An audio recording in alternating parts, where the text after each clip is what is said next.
সিরিয়ার রুমালিনের একটি মার্কিন সামরিক ঘাঁটিতে অন্তত 5টি রকেট ছুড়েছে ইরাক। তবে রকেটগুলো ঘাঁটিতে আঘাত করতে ব্যর্থ হয়েছে নাকি আঘাত হানার আগেই সেগুলোকে ধ্বংস করা হয়েছে তা স্পষ্ট নয়। তবে হামলায় কোনো মার্কিন কর্মী আহত বা নিহত হয়নি বলে দাবি করেছেন এক মার্কিন কর্মকর্তা।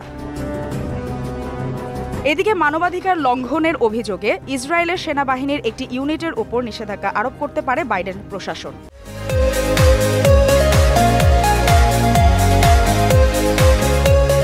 এতে করে ওই ইউনিটে কমতে পারে মার্কিন সহায়তা। মার্কিন নিষেধাজ্ঞার বিরুদ্ধে সর্বশক্তি দিয়ে লড়াইয়ের পাশাপাশি সেনাবাহিনীর ওপর যে কোনো নিষেধাজ্ঞা প্রত্যাখ্যান করার ঘোষণা দিয়েছেন ইসরায়েলি প্রধানমন্ত্রী Benjamin Netanyahu. Over 200 Israeli hostages. দক্ষিণ গাজার রাফা অঞ্চলে পরপর 2টি ইসরায়েলি বিমান হামলায় 18 শিশু সহ 22 ফিলিস্তিনি নিহত হয়েছেন।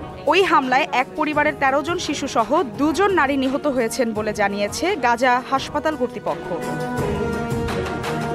এদিকে গাজার খান ইউনিস এলাকার আল নাসের হাসপাতাল চত্বরের এক গণকবর থেকে 200টি মরদেহ উদ্ধার করেছে ফিলিস্তিনি নাগরিক প্রতিরক্ষা বাহিনী। মরদেহগুলোর মধ্যে বয়স্ক মহিলা, শিশু ও যুবক রয়েছেন। অন্যদিকে শ্রীলঙ্কায় মোটর রেস চলাকালে একটি রেসিং কার লাইন ছেড়ে দর্শকের ওপর আছড়ে পড়ে।